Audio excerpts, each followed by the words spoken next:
नमस्कार दोस्तों, मैं अंकुर उपाध्याय स्वागत करता हूं आप सभी का आपके अपने YouTube channel share market analysis में। यहां आप सभी के साथ डिस्कस करने वाला हूं एक ऐसा शेयर जिसके लिए कल खबर आई थी कि प्रमोटर्स अप टू 24% स्टेक बेच सकते हैं, 15% फिक्स है बेचेंगे और 9% ग्रीन शू ऑप्शन के जरिए बिकवाली होगी। यानी कि अगर डिमांड अच्छी दिखी तो एडिशनल 9% बिक जाएगा और टोटल होगा 24%।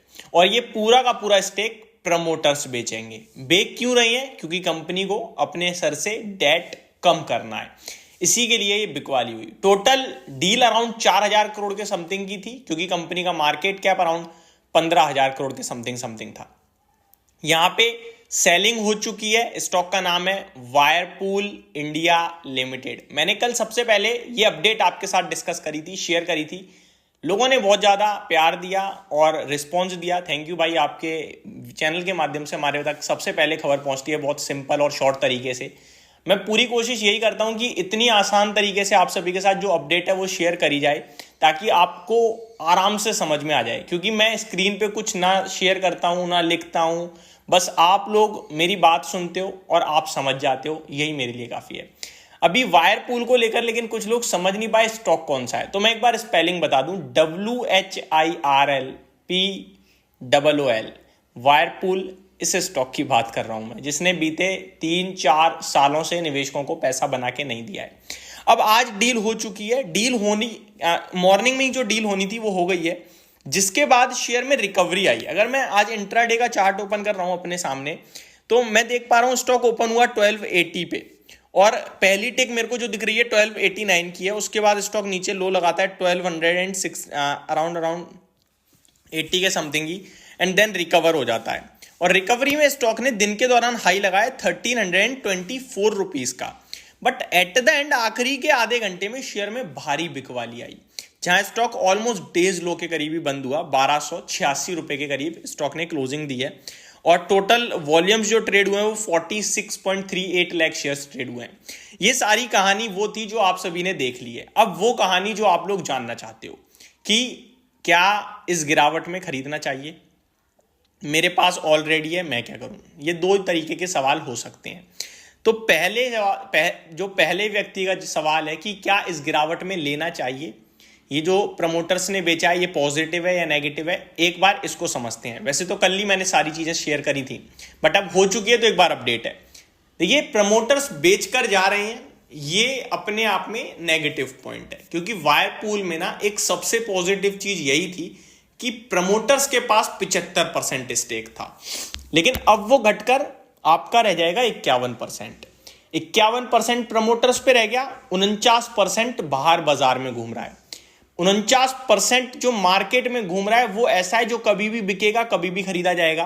क्योंकि प्रोमोटर्स का स्टेक एक तरीके से अनलिक्विड होता है, वो ट्रेड नहीं चलता, लेकिन जो बाकी फ्री फ्लोट में रहता है वो ट्रेड में चलता है। तो ये ट्रेड में चलेगा, जिसमें वैसे ही स्टॉक के हालात खराब हैं, आपको पता है ये कंपनी अच्छा कर नहीं रही है। तो जैसे ही किसी को नेगेटिविटी दिखेगी वो दबा के शॉर्ट मारेगा। अब जब शॉर्ट करेगा वो बेचेगा शेयर्स को, तो फिर प्रेशर बना करेगा बार बार ऊपरी स्तरों पे। दूसरी बात, इस शेयर में जल्दबाजी करने का कोई मतलब बनता नहीं है लेने का, ठीक है। फ्रेश एंट्री वालों की बात कर रहा हूं। प्रमोटर्स आपके बेच के जा रहे हैं, और कुछ ऐसा नहीं कि उन्होंने कुछ बड़े काम के लिए डेट चुका रहे हैं, ठीक है। और कंपनी 3-4 सालों से कुछ अच्छा कर नहीं रही है, टेक्निकली तो काफी खराब दिख ही रहा है।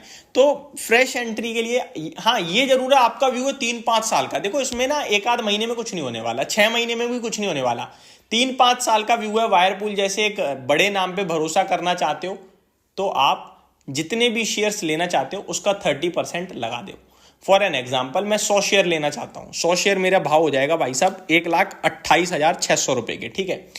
अगर मैं 100 शेयर लेना चाहूंगा तो अगर मैं 1,28,600 रुपए लगाना चाहता हूं तो अभी मैं उस 100 शेयर में से 30 शेयर अभी खरीद लूंगा, बाकी के रुपए अपने पास रखूंगा, और गिरेगा तो लूंगा या फिर ऊपर रिबाउंड देगा तो लूंगा, बट अभी पूरा पैसा नहीं लगाऊंगा एक बार में। दूसरा सवाल ये उठता है कि मेरे पास तो ऑलरेडी है, मैं क्या करूं। तो आपके पास है, आप बने रहो। आपका विजन कम से कम 3 साल का होना चाहिए।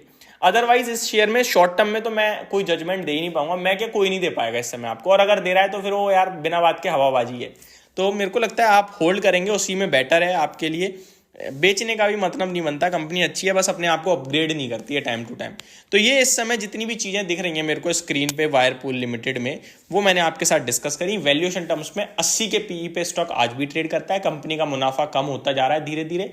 अब जैसे जैसे उसमें ग्रोथ आएगी स्टॉक अच्छा करेगा। और गर्मी का सीजन नॉर्मली इन कंपनीज के लिए माना जाता है, बट वायरपूल कुछ अच्छी पकड़ बना नहीं पा रहा है मार्केट में। फ्रिज के वॉशिंग मशीन के मामले में लीडर्स थे ये, जिसको एलजी और सैमसंग कैच कर रहा है। तो वो कंपटीशन इतना ज़्यादा दे रहे हैं कि इसे पीछे कर दिया है अब, इसलिए क्योंकि ये उस प्राइसिंग में बढ़िया क्वालिटी दे रहे हैं। वायरपूल अपने आप को अपग्रेड ही नहीं कर रहा। तो इन्हें ज़रूरत है मार्केट को देखने की, समझने की, क्योंकि जिसने मार्केट को नहीं देखा, नहीं समझा, वो पीछे ही रह गया है। तो मेरा ये मानना है, अपना ये मेरा पर्सनल ओपिनियन है। बाकी आप सभी तो नॉर्मली देख ही रहे होंगे। होप आपको ये सारी जानकारी समझ में आई होगी। Thank you so much for watching this video. Have a great day guys.